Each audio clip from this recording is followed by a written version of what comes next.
mentioned, who was born in Australia. And football was a way that I could feel connected to my community. When I was on the football field and I was playing well, I found that people included me more. So I made sure I played well every week.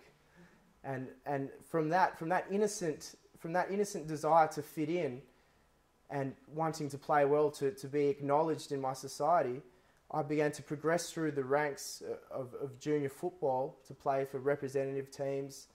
And football, when I was about 15 years of age, started to become a little bit more serious. When it was my turn to be drafted, I signed the paper, and all I wanted to do was play AFL football.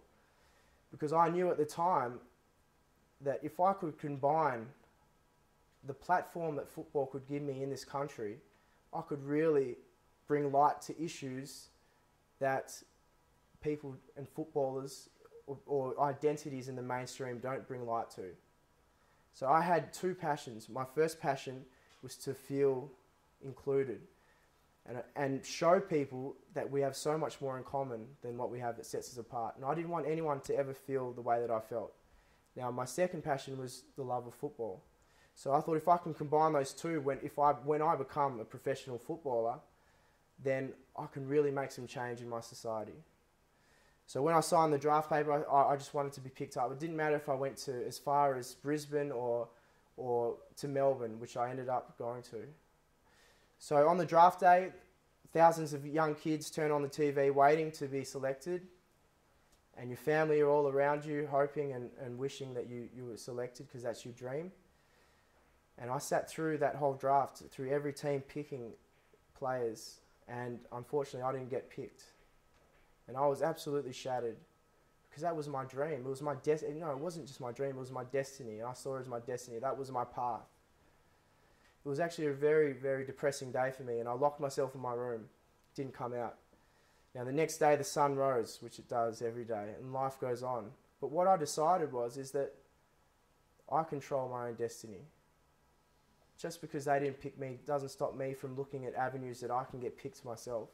So what I did was I went online and I found the hotline for the Colingwood Football Club, which is the biggest sporting club, like the Flamengo of Australian football, the biggest fan base, the most money.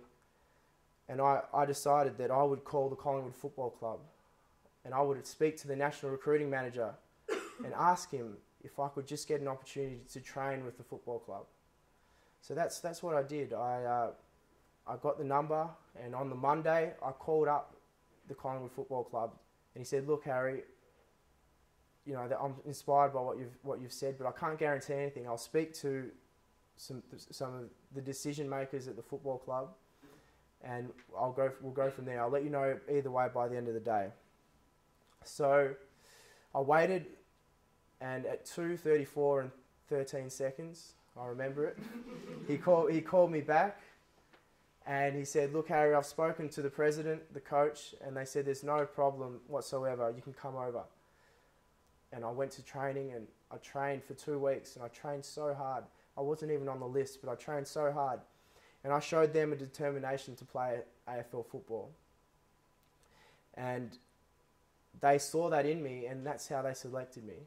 And since then, I've gone on to play over 150 games. I've become an All-Australian. I've won the championship, the premiership, just through that phone call. But the reason why I had the passion to do so was not because of the glory that AFL comes with, not because of the money, not because of the status that you get as a footballer, but because of my number one passion in life. And that number one passion is to use whatever position I could gain to make change and to bring people together.